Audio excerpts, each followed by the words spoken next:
Preparing for tomorrow morning. Ito ulam ng aking mga anak.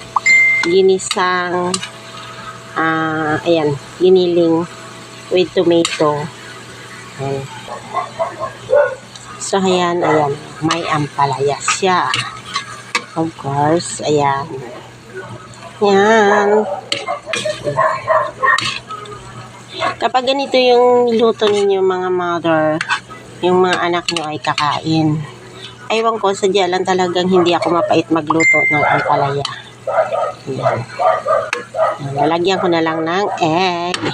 Sa pagluto naman ng ampalaya, gisadong ampalaya ay kailangan ang ampalaya hindi lutong-luto. Which is half cook lang talaga siya para hindi siya masyadong mapait. Sarap. So, ayan, tingnan niyo po. Ayan. Ayan na. Si ginisang ampalaya. Egg na lang ang kulang. So, ayan. Pwede na to. Ayan. Half cook na si ampalaya. So, lalagyan na natin siya ng egg. Ayan. Wait lang ha. Lalagyan na natin siya ng egg. Ayan. So, pag nagluto kayo ng ginisang ampalaya ay yung hindi siya masyadong dry. Kailangan yung medyo juicy siya. Ayan. Hirap kasi lang ako din ang mahawak ng camera. Ayan. Ayan. So, tingnan nyo.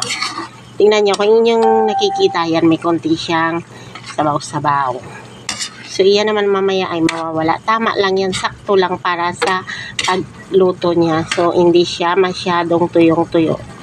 Gusto ng mga anak ko yung meron siyang kaunting sauce. Ayan. Ayan, tingnan nyo. Ayan.